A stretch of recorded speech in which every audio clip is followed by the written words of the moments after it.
हमारी क्लास में आपका स्वागत है। अब तक हम आईएलटीएस स्पीकिंग के रिलेटेड 14 वीडियोस देख चुके हैं, जिनका लिंक आपको डिस्क्रिप्शन में प्लेलिस्ट की फॉर्म में मिल जाएगा। हमारी आज की इस वीडियो में देखेंगे कि आईएलटीएस स्पीकिंग का जो पार्ट 1 होता है, उसके आंसर को हम कैसे एक्सटेंड कर सकते हैं। एक्सटेंड करने का मतलब क्या है कि कैसे उस आंसर को हम लंबा कर सकते हैं ताकि वो हमारे आईएलटीएस का जो क्राइटेरिया है उसे फुलफिल कर सके। अब जब भी हमसे कोई सवाल पूछा जाता है, हम उसका आंसर एक लाइन में दे सकते हैं, पर हमें ऐसा नहीं करना होता है। उसके अलावा भी हमें कुछ चीज़ें बतानी होती है, जिनके बारे में मैं आपको बताऊँगा। सपोज़ करो आपसे कोई सवाल पूछा जाता है, तो उसको आप 3 पार्ट्स में डिवाइड कर सकते हो। पहला है आपका डायरेक्ट रिस्पॉन्स, दूसरा है आपकी रीज़निंग कि आपने ये जो आंसर दिया, क्यों आंसर दिया, उसका रीज़न के बाद उसका कोई एग्ज़ाम्पल या पर्सनल एक्सपीरियंस जो भी आपके साथ हुआ हो। इसका एक एग्ज़ाम्पल ले लेते हैं, जैसे आपसे पूछा जाए, do you like playing tennis? क्या आपको टेनिस खेलना पसंद है? अगर कोई स्टूडेंट जिसको नहीं पता कि कैसे आंसर करना है, वो इस चीज़ का आंसर दे, तो वो क्या बोलेगा? I like playing tennis.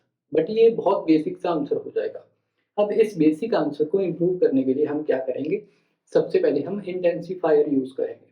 अगर आपने हमारी पुरानी वीडियो देखी है तो आपको पता होगा, लास्ट वाली वीडियो, कि इंटेंसिफायर का मतलब होता है कि जो भी आप फ़ील करते हो उसको बढ़ा के बताना।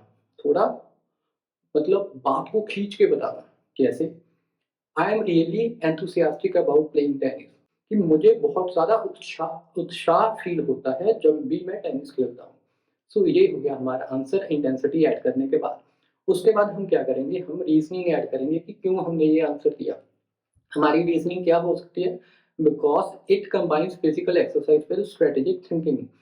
मुझे टेनिस खेलना इसीलिए इतना पसंद है क्योंकि इसमें फिजिकल एक्सरसाइज तो होती है, हमारी बॉडी की एक्सरसाइज तो होती है, साथ में ब्रेन को भी यूज़ करना पड़ता है और स्ट्रैटेजिकली सोचना पड़ता है। स्ट्रैटेजिकली सोचने का मतलब क्या है कि सपोज़ आप टेनिस खेल रहे हो और आपका ओपोनेंट अच्छा है, तो आपको सोचना पड़ेगा कि बॉल को तेज़ी से फेंकना है या धीरे फेंकना है?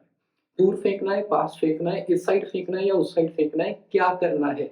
You have to keep thinking continuously, तब ही आप जीत पाओगे। सिर्फ़ एनर्जी लगाने से, सिर्फ़ पावर लगाने से आप नहीं जीत पाओगे।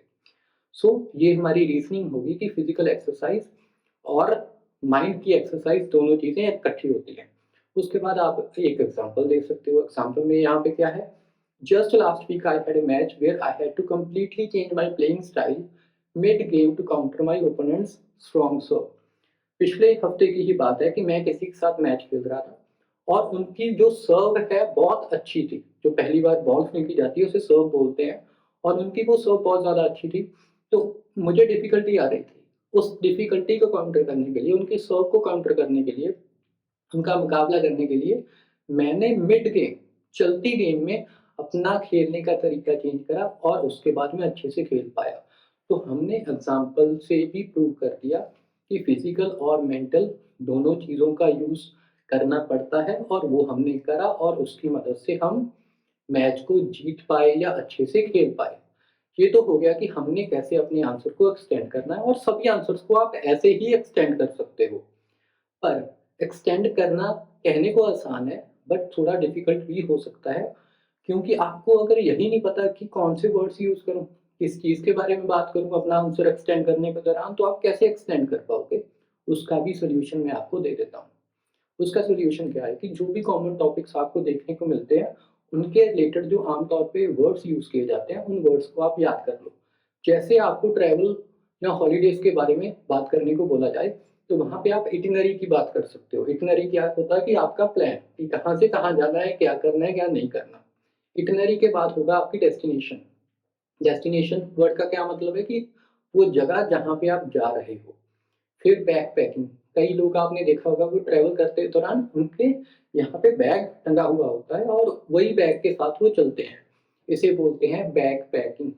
बैकपैकिंग के बाद क्या है? Sight seeing. साइट सीइंग मतलब आस-पास देखना। अगर कहीं पे आप घूमने गए हो तो वहाँ पे जो भी नज़ारे आपको देखने को मिले, वो सबको देखने की प्रोसेस को बोलते हैं साइट सीइंग। साइट सीइंग के बाद आता है कल्चरल इमर्शन।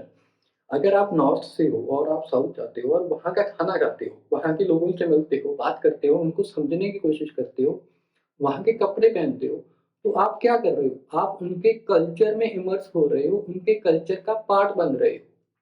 तो इस प्रोसेस को बोलते हैं कल्चरल इमर्शन। अगर आपको इन सब वर्ड्स के बारे में पता है, तो आपके लिए बहुत आसान हो जाएगा कि ट्रैवल और हॉलीडेज़ के बारे में बात करना पड़े तो।